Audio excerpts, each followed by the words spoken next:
Olá, amantes dos quadrinhos! Hoje eu trago para vocês O Gato, o super-herói espião brasileiro esquecido. Você sabia que o Brasil também teve o seu próprio super espião ao estilo James Bond? Pois é, nos anos 60, quando o mundo inteiro se rendia ao charme de 007, aqui no Brasil nasceu O Gato, um personagem criado por Rubens Luchetti e Eugênio Colonenzi, que misturava ação, espionagem e aventura, tudo com um tempero bem brazuca. Lançado em 1967, o Gato era o agente Red Brand, um herói da inteligência brasileira que enfrentava agentes comunistas, organizações secretas e perigos dignos dos melhores filmes de espionagem. Mas ao contrário dos super-heróis tradicionais, ele não usava uniforme, seu visual era simples, uma jaqueta e um casaco e uma máscara bem discreta. O foco era total na ação e na espionagem, uma verdadeira homenagem ao cinema de James Bond que fazia enorme sucesso na época.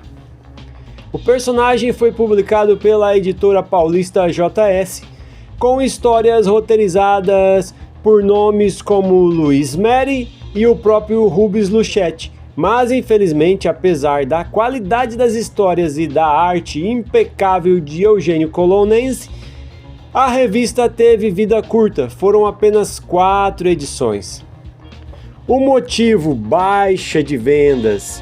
Como disse Rodolfo Zala, sócio do Estúdio Dart, o Gato não vendeu, foi um fracasso. Esse tema policial tradicionalmente vende pouco no Brasil. Essas foram as palavras de Rodolfo Zala. E assim, o Gato caiu no esquecimento. Nem mesmo nos anos 80, quando a editora tentou reviver outros personagens, ele teve uma nova chance. Hoje, as edições de O Gato são raríssimas, verdadeiras relíquias que circulam entre colecionadores e em grupos especializados no Telegram, como Gibis HQs. Alguns scans podem ser encontrados em blogs dedicados à preservação dos quadrinhos brasileiros, como na Banca dos Gibis Brazucas. Opa, já estava esquecendo. O Gato voltou em uma última vez na edição A Última Missão, que foi publicada pela editora Ópera Gráfica e escrito e desenhado por Watson Portela. Durante um longo período de repouso após um pós-operatório, quando perdeu uma de suas costelas, ele resolveu homenagear os personagens criados por Eugênio Colonenzi para gibis paulistanos de super-heróis e afins. Então nessa revista tinha personagens como Milar, X-Men, Escorpião, Super Argo, Pele de Cobra, e nele estava inserido o Gato, e também tinha a Mirza e a Angélica. Esses foram os protagonistas dessa aventura, formando um grupo que jamais antes havia sido reunido, que parte para salvar o mundo em um ataque fatal. A Última Missão, na realidade, de Watson Portela, procurou uma desculpa para desenhar os personagens preferidos de sua infância. E agora eu trago para vocês uma das aventuras completas de O Gato, que eu consegui um scan e vou trazer para vocês a leitura desta HQ. Vamos lá? Era um porco incomum, valendo milhões de dólares. Um porco que trazia nos olhos o segredo do aniquilamento de milhares de vidas. Tudo teve início com um caso banal de suspeita de infidelidade conjugal. Beatriz, a copeira da casa do arquiteto Davidson, nos procurou para investigar uma suspeita de traição de seu marido Biles, que trabalhava na mesma casa de motorista. A tranquilizei quando disse que iria colocar um dos meus melhores detetives para vigiar seu marido.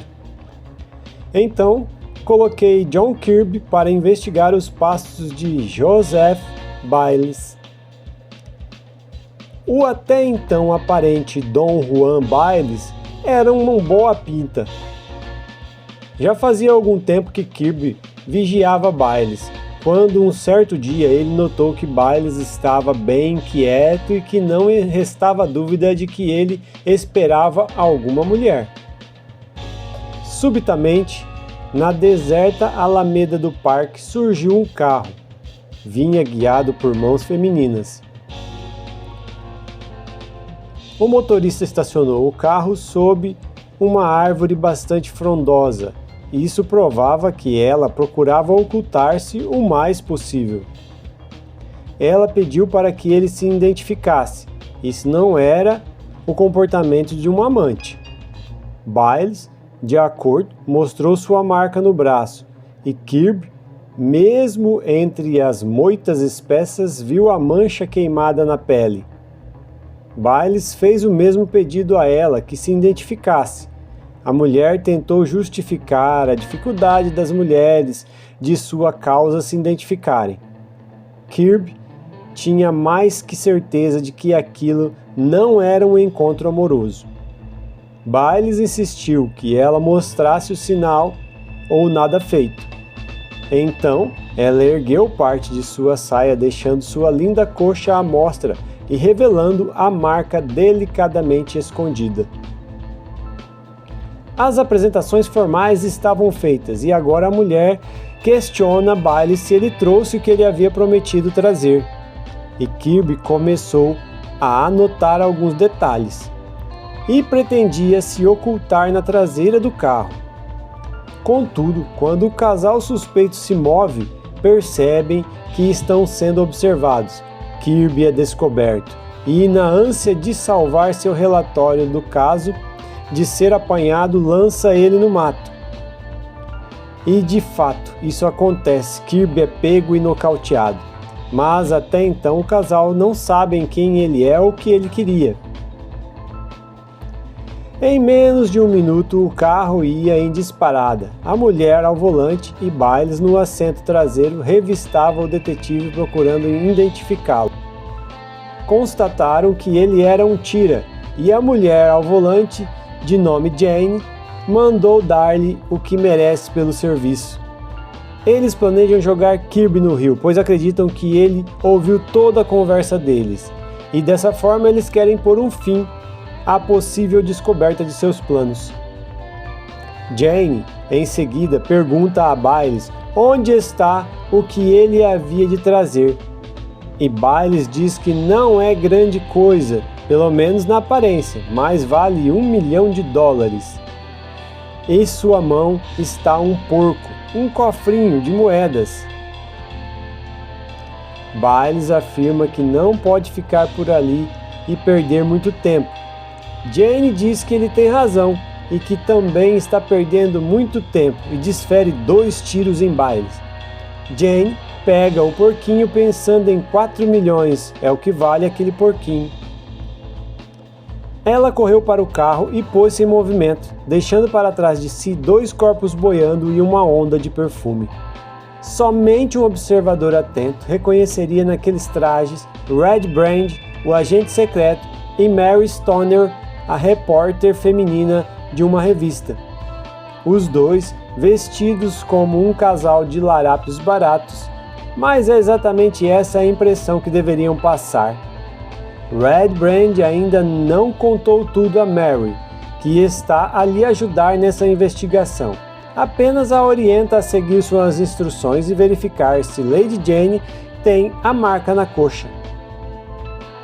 Red a orienta, em caso de ser descoberta, a se passar por uma ladra comum. E assim, Mary penetrou no quarto da criada. Mary sai do quarto da criada em busca do quarto da patroa. Lá fora, Red anuncia a volta de alguém com um assovio.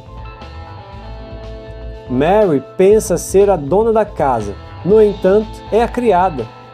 Mas ela está preparada. Ela pensa que com o clorofórmio irá se livrar dela. Ela o coloca em um lenço. Mary nem acabou de pensar e ouviu o ruído da porta sendo aberta. Não teve dificuldades em cloroformizá-la. Logo, espreitou pelo buraco da fechadura o quarto vizinho e observou que as duas se parecem muito. Lady Jane e a criada pareciam-se como duas gotas d'água. Apenas a criada tinha os cabelos negros e Lady Jane era deliciosamente loura. Mary não perdia um só de seus gestos. Assim, viu-a entrar para o banheiro. Havia ali um gato, e Mary resolveu usá-lo para poder distrair Lady Jane.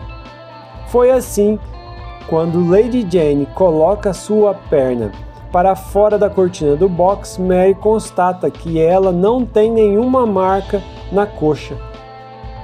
Após verificar isso, Mary pensa que tem que sair dali antes que a criada acorde, e pensa que talvez uma dose de cloroforme possa dar mais tempo a ela.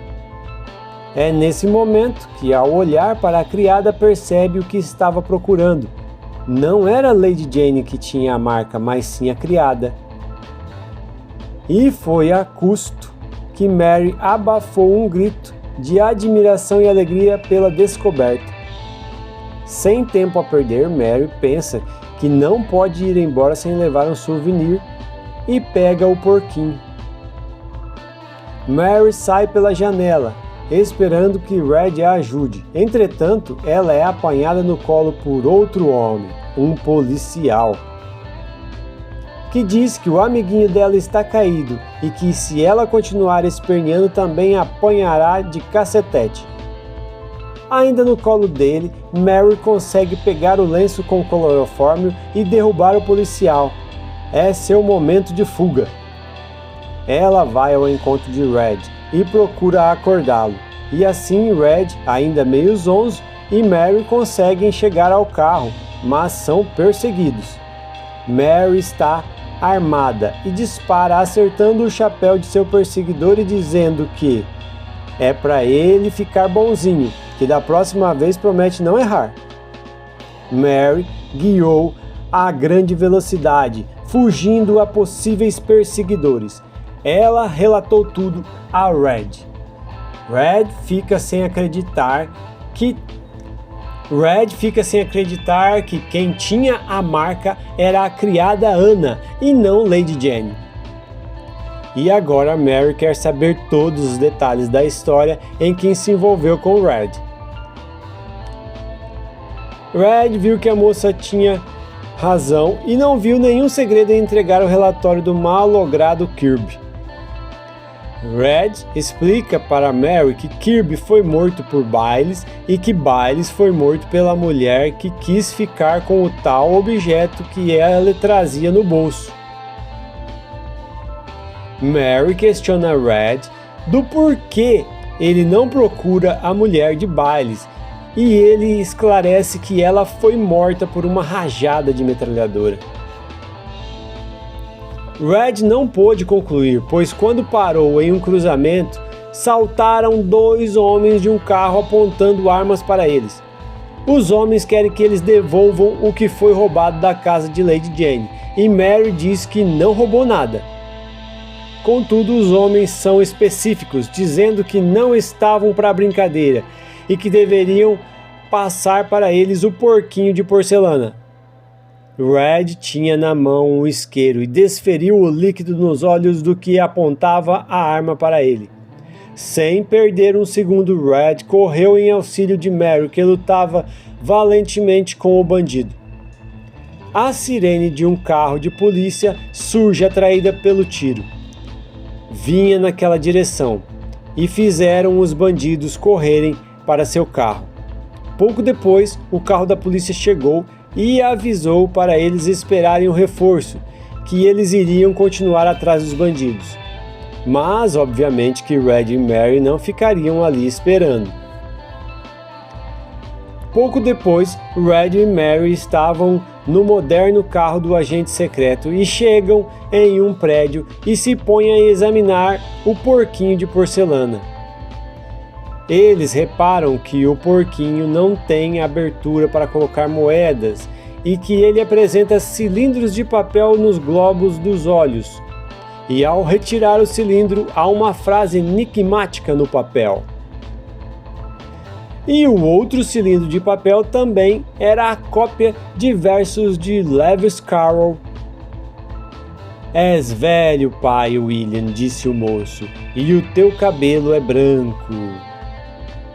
Mary então critica, dizendo que os poemas de Lewis são sem graça e sem lógica. Então eles suspeitam que Anna, a criada de Lady Jane, deve ter o código. Red pensa que talvez tenha um lugar que possa decifrar o mistério, e tão logo Red deixou Mary em sua casa, dirigiu-se à casa de Cyrus Davidson, o arquiteto. Chegando lá, o arquiteto Cyrus diz que está sem criados depois da morte de seus 2 funcionários, e o Sr. Anton, da agência de empregados, tenta lhe oferecer substitutos e pergunta se alguma coisa foi roubada. O arquiteto diz que não houve roubo algum e que por enquanto não precisa de novos funcionários, pois vai passar uns dias em um hotel. E assim Anton se despede. Red diz que ele teve sorte, pois Joseph Biles tinha o costume de cometer pequenos furtos de objetos, vasos e estatuetas. E estando apenas os 2 ali na biblioteca, o arquiteto confessa que um porquinho de porcelana foi roubado. O arquiteto Cyrus afirma que o porquinho pertencia a Arnold Craig e valia milhões de dólares, e que ele havia pedido para guardá-lo no cofre, e que agora Arnold morreu na Europa. Red então confia no arquiteto e lhe entrega o papel encontrado nos olhos do porquinho. O arquiteto Cyrus então consegue fazer alguma associação entre o que está escrito ali e o autor do poema, William Lewis Carroll, e um álbum.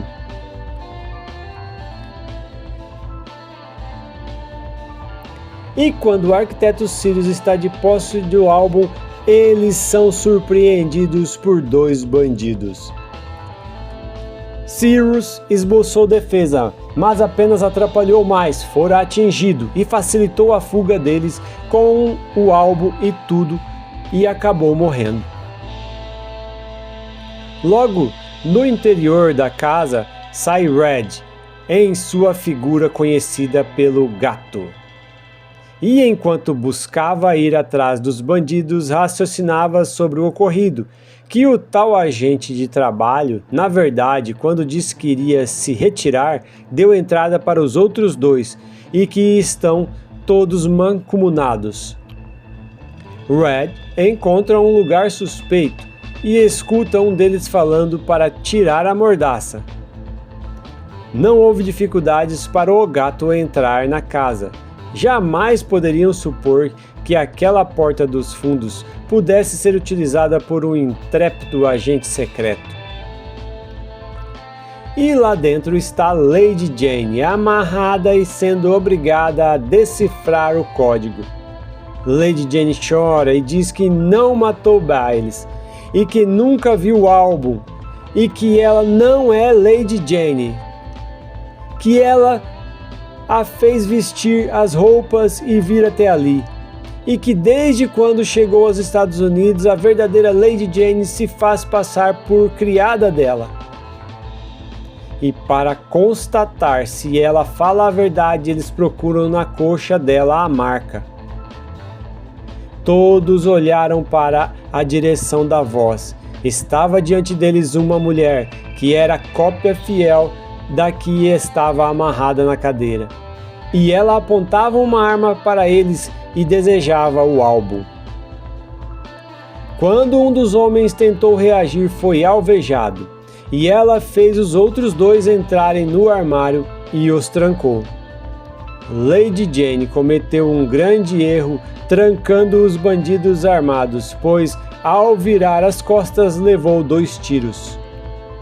Mesmo baleada, Lady Jane iria matar sua criada quando o gato interviu no exato momento em que a arma detonava e assim a libertou. Os dois buscaram sair dali, mas ainda não estavam totalmente seguros. Os dois homens que estavam no armário conseguiram sair e começaram a persegui-los. E nesse mesmo momento, no carro de Red, a criada Anna começa a contar que conheceu Lady Jane em Londres e que ela foi contratada para se passar por ela ali nos Estados Unidos. Era para ela apenas frequentar a sociedade. Mas Red revela a Anna que Lady Jane, na verdade, fazia parte de uma rede de espiões internacionais. Os dois bandidos conseguiram identificar que quem saiu com Anna dali era o gato. Red deixa Anna em um beco e pede para ela ir para o apartamento de Mary, que ela irá encaminhá-la para Red Brand, que é um agente secreto, e ele irá ajudá-la. Mas na verdade, Anna não sabe que o gato é o Red Brand. E pouco depois, Anna está no apartamento de Mary. Lewis Carroll, edifício Carroll, pensou Red. As ruas estavam desertas, facilitando o gato na sua vertiginosa corrida, mas a pouca distância estava sendo seguido pelos dois bandidos. O gato correu para a entrada do prédio e passou despercebido. Ele suspeitou que a coisa deve estar entre os cartazes luminosos. Entre as duas figuras encaixadas na parede estava um pequeno tubo de metal. Só que os bandidos também chegaram ali. O gato consegue derrubar um deles e sacar sua arma e atirar contra Anton, um dos bandidos. Sem perda de tempo, antes da polícia chegar, o gato escapuliu do prédio. E pela manhã, o gato, agora como Red Brand, diz que recebeu um tubo de metal e um cartão do gato. E Mary e Anna ficam curiosas sobre o resto do acontecido. E Red Brand conta que era uma quadrilha de espiões internacionais. Queriam apoderar-se deste tubo e que agora ele o entregaria ao Departamento do Estado de Washington e que este segredo é uma matéria empregada na fabricação de armas nucleares. Mary então complementa que Greg fez a descoberta e ocultou os planos ali no prédio, e Anna acrescenta que Lady Jane pretendia levar o segredo para a Inglaterra. E aí, curtiram? Essa foi uma das histórias do agente secreto Red Brand como o gato. O gato pode ter sido esquecido pelo mercado, mas continua vivo na memória de quem pesquisa e valoriza a história dos quadrinhos nacionais. Ele é a prova de que o Brasil também teve seus heróis secretos, suas aventuras explosivas e seu charme espião. E aí, você já conhecia o gato? Deixe seu comentário, se inscreva no canal e ative o sininho, porque aqui a gente desenterra as melhores relíquias das HQs brasileiras. Bye!